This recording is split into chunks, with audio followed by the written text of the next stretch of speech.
do. So it'd be our hope that maybe we could meet with USDA to talk about this and maybe get prevented planted covered. So why is it not allowed? Well, there's no law on the trade aid payments. The president and USDA have directed USDA to deliver these trade aid payments to growers. You're listening to Commodity Week from Illinois Public Media. You can find the whole of this program online right now. If you have to leave us at willag.org or stay with us for the next half hour for the rest of the program. Are you preparing for planting season? We don't mean to be a pest, but here's a few things you need to know before you grow. The Illinois Department of Agriculture now requires special local needs labels, including new restrictions for the use of herbicide dicamba on top of soybeans in Illinois for the 2019 growing season. Did you know these additional restrictions go beyond federally approved labels? Remember, the label is the law. To find out more about these Illinois-specific labels, visit ilfb.org/label-aware. Hi, this is Sabrina Hardy, RFD Business Manager. I want to thank you for listening to the RFD Radio Network, the #1 ag radio network in Illinois. Did you know RFD Radio Network's programming is being broadcast by Rita Frazier and Delosh Yankee with a combined 50 years of broadcasting experience? Join us daily. If you have any questions, email me at chardy@ilfb.org.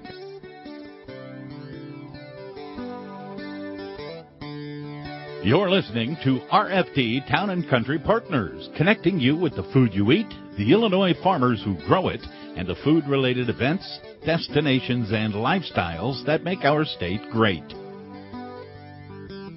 We are back here on Town and Country Partners in studio with recurring guest here on the program, Richard Henschel, who is representing the U of I Extension on the IAA board. Richard is a horticulture educator. And Richard, as you and I were discussing over the last 20 years or so, there's been so many changes in the names and districting of the extension, but you're still here to serve the residents. Absolutely. Names have started out like a lot of the rest of the United States. They're still agents.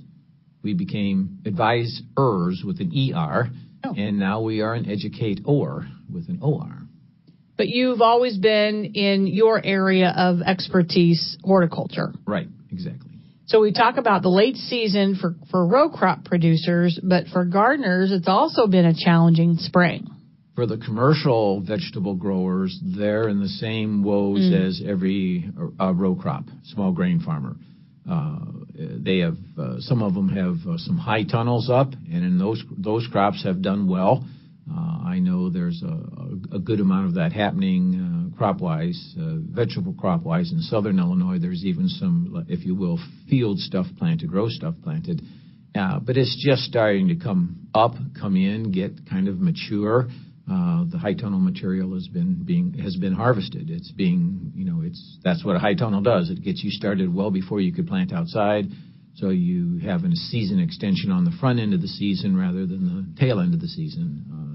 High tunnels work effectively on both ends.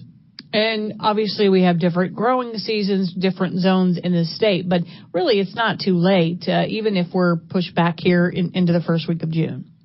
For sure. A lot of folks don't think about doing a home garden until it's relatively warm compared to when you actually could start a garden. Right. When it's still kind of cold and sweatshirt and glove hat weather outside, where you can put out some very, very frost tolerant or even freeze tolerant veggies. So we kind of wait, and a lot of us don't get going until after that Mother's Day. And this year, you know what Mother's Day was like. So just literally everything is behind. I watch plant material, of course, being a horticulture person, and an easy 2 weeks behind where we should be. And vegetables will just follow that. So your garden at home, what does it look like today? Well, my garden at home is it's a blank slate at the moment. I have a lot of perennial crops and things, perennial flowers and beds and ground covers around, and they're doing pretty good. They were all hurt by that late, very cold. Well, first off, the winter vortex or the polar vortex killed a lot of buds, and damaged a lot of vascular tissue, cambium tissue in these things. But they're slowly coming back. Of course, talking vegetables, nothing was planted. Everything that we're buying and putting in the garden as a transplant was in a greenhouse, toasty and warm. So all that's fine. So anything we buy that way as an annual or a fresh perennial, there's no concern about any sort of winter damage there. So it's just usually the crops or the plants we've had in our yard for a number of years that we've seen damage on. I wanted to talk about compost bins. You have 4 of them. That's pretty impressive. But now, do you have a fence around your garden at home to keep out, bunnies, etc.? I do try to do that as my way of keeping all my, say, perennial plants that come up every year, and that's. And boy, that's the most young, tender, juicy stuff for those rabbits to have. Oh, yeah. The lawn is not cranking yet. There's not a lot of native material yet. Mm-hmm. My mechanical approach would be fencing them out.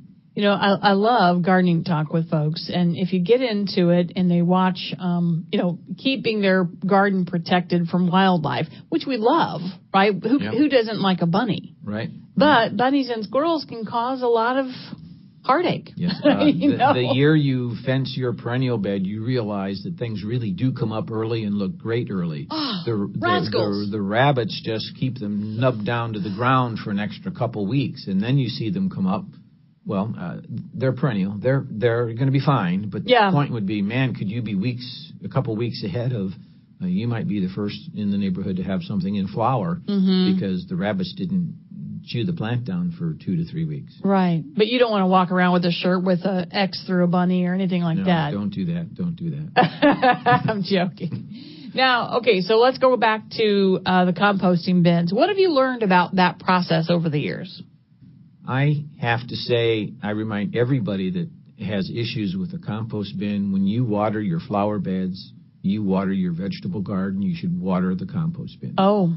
Because it's the moisture there that keeps the microbial life happy. Without that moisture, they themselves, their numbers plummet to nothing. So there's very little activity from the biome community there. And then, of course, the moisture helps decompose as well. But you have to have that moisture. And most of the time, the summer dries the pile out, and that's the end of it. Till we have enough, my containers all have a lid.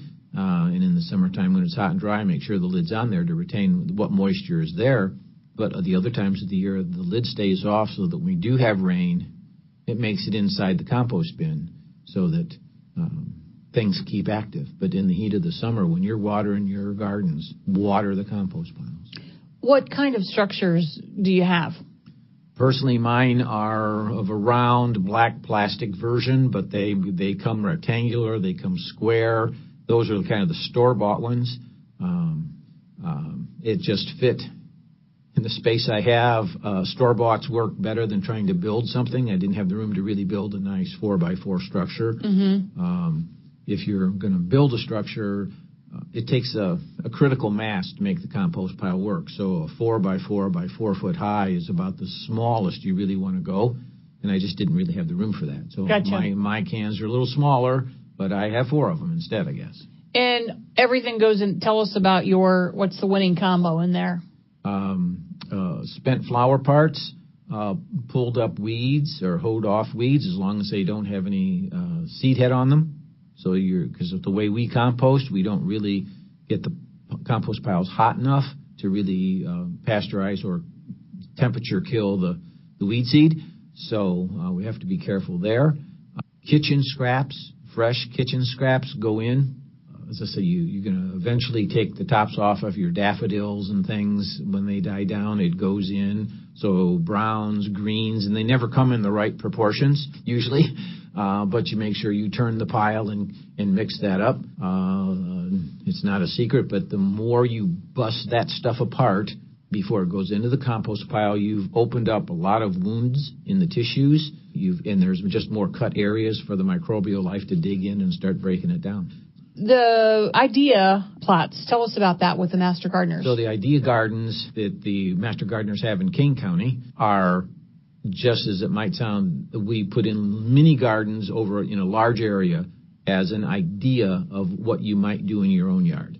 Gardeners think about a garden having to be, 10 by 10 and that's all you can do. Well, no. They can be a circle. They can be a rectangle. You can put veggies mixed right in with a perennial bed, especially if you only need one tomato plant or a couple peppers or beets down for the colorful foliage for the front of the bed, and then you eat them later on too. But it works. There's lots of ways to have a garden without having that official 10 by 10 space. Interesting. Right into the landscape beds, right into the flower beds. So we try to promote that. We also show ways to maybe encourage children, because we know that if children are involved early planting it, they're much more likely to go ahead and taste it and eat it.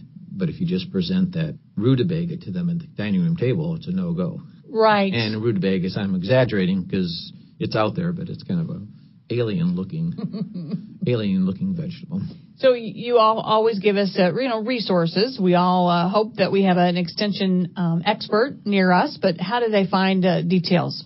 If you University of Illinois Extension, you're going to get to the home page, and from there you can sort down to your county and find out the kind of staff that they have. We have several dozen websites, everywhere from lawns, trees, shrubs, vegetables, roses, perennial flowers. You can usually find some information that is useful.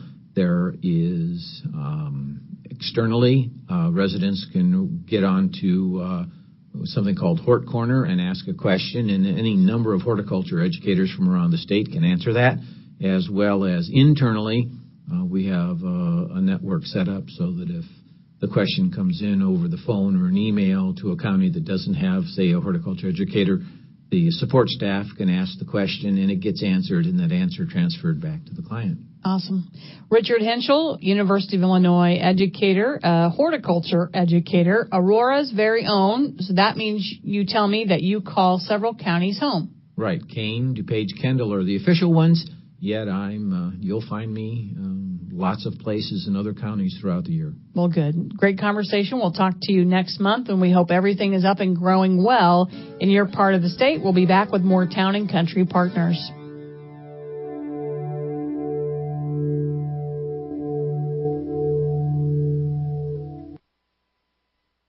Farm Week and Partners Magazine editor Chris Anderson connects rural routes for you. Chris shares her 4 decades of writing expertise by making sure each edition delivers the best information. Here's a bit about her rural roots. I was raised on a farm in Champaign County growing corn, soybeans, popcorn, pumpkins, and poultry.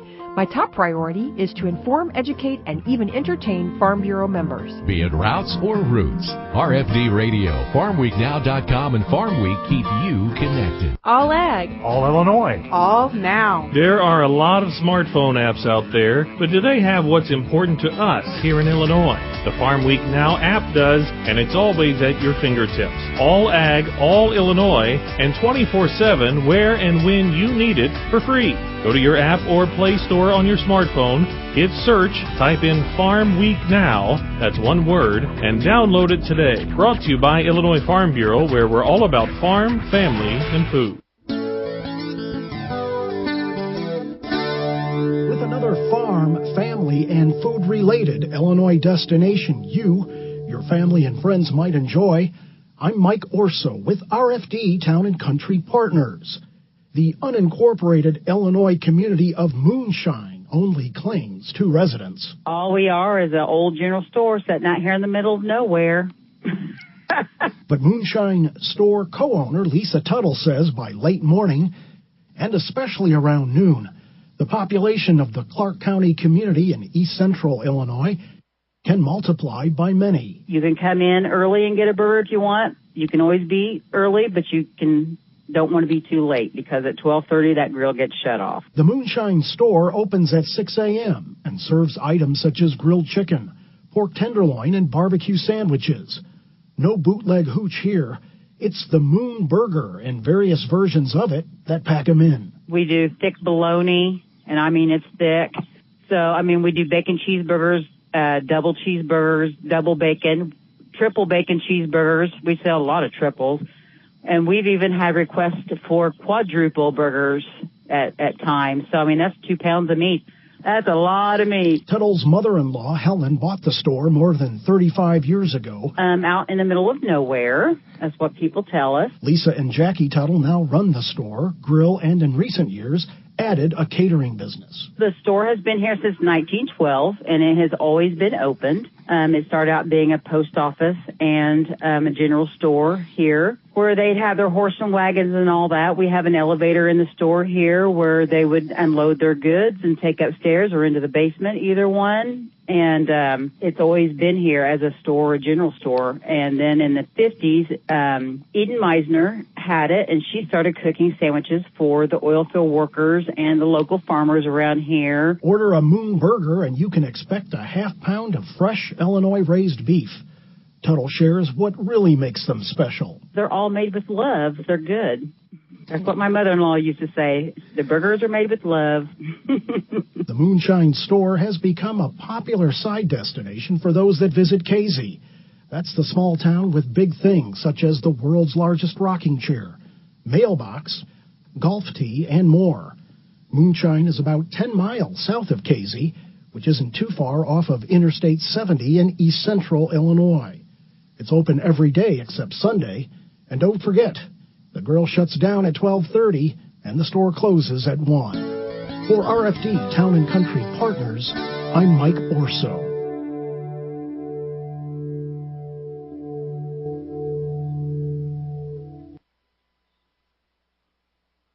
Attention, Illinois farmers. You won't want to miss this field day at SIU Carbondale University Farms. It's your chance to hear from industry experts about ongoing research and how it will benefit your farm. Join us on June 26th from 9 a.m. to 1 p.m. with free lunch included. This is a joint effort of the SIU College of Agricultural Sciences, Illinois Nutrient Research and Education Council, and Illinois Farm Bureau. You must pre-register at illinoisnrec.org and click on upcoming events. When it comes to social media, Sabrina Berkowitz connects rural routes for you. Sabrina covers a broad range of ag topics, so Farm Bureau members are the first to know about key issues. Here's a bit about her rural roots. I grew up with a grain and livestock farm in my extended family, and today I really enjoy helping people learn how to use social media to advocate for agriculture. Be it routes or roots, RFD Radio, FarmWeekNow.com, and Farm Week keep you connected. Jim Taylor back on the RFD Radio Network, and time now for our weekly IHSA segment on Town and Country Partners. Visiting with John Rinder. He is the bass fishing coach at Highland High School in Madison County. They are the state champions in bass fishing. Last weekend, they had a great haul on Carlisle Lake. Congratulations, Coach John Rinder. Tell us a little bit about that bass fishing program down at Highland High School that now claims a state title. Well, I'll tell you what, we started a program about 12 years ago, and the Highland High School was totally behind getting this program off the ground, and I started the program, and we've been really competitive the last 12 years, and went down to Carlisle this year, and the boys had an incredible day one and a pretty decent day two, and we ended up winning by about 3 ounces is all, so it was a pretty close tournament. Well, and you look at how this state bass fishing, state tournament series in bass fishing is set up. You have to get through a sectional, and then you advance to the actual state tournament at Carlisle Lake. So tell us about your sectional the week before. Where do you fish at there, and what was the field like, and how did you do there? Our sectional was on Coffee Lake, and we had 30 boats in the tournament. We usually have about 30 in our tournament. And we had, my boat took second place at the sectional, and our other boat tied for third and got bumped out by the big bass tiebreaker. So we had a pretty good tournament. We had about 15.5 pounds and got second place, moved to the state finals then, and with the other teams from all the other sectionals around the state.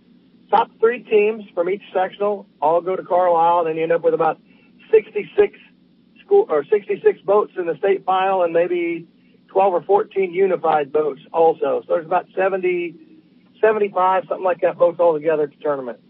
Well, and I think your program has been around for 12 years, you were telling me off air. What are some of the things your program does to get ready for basically the postseason tournament fishing experience, where you get ready for the sectional, hope you qualify there, and then get to the state tournament. So what are some of the things you do to get you ready for the state tournament series? Well, what we do, I also coach the McKendree University program, so I'm really busy on the road with those guys. So we'll start, we have our tryouts in about a week when I get home from the national championship. And we'll start right then in the summer. I'll have tryouts. I'll have qualifier tournaments. We'll get a group of boys together, and then we'll begin during the summer while I'm off with the university to teach them the skills they need, techniques, and just anything I think they should know. And then those guys pretty much do a lot of work on their own throughout the season. We talk on the phone and talk about, things to do. If I'm in the area, I'll grab one or two. I'll take them to the lake for a little practice. We'll do that all throughout the year. And then at sectional time, the boys pretty much go practice on the water without me because I'm gone with my college team a lot. And then, like the day before the tournament, we get together, get tackle ready, and hit the sectional and hope for a win and, move on to state. So we don't really fish Carlisle at all. We never get on Carlisle except the practice day. And, the rest of the time we're just out fishing other lakes that are a little better fisheries and give you more opportunities to catch fish. Well, and I assume that, over the years, you've taught some of the youngsters tricks of the trade, but I assume, too, some of those youngsters have taught you a few tricks of the trade, right? What are some of the things you've learned in all this, I guess? Well, I've learned a lot of patience, for one thing. I've learned some techniques. I'll give you a quick story. We were in a sectional tournament a couple years ago with an angler that I had 4 years in high school and then also 4 years in college. And now he's assistant coach at the university, coaching against me. So we've got a long-standing relationship.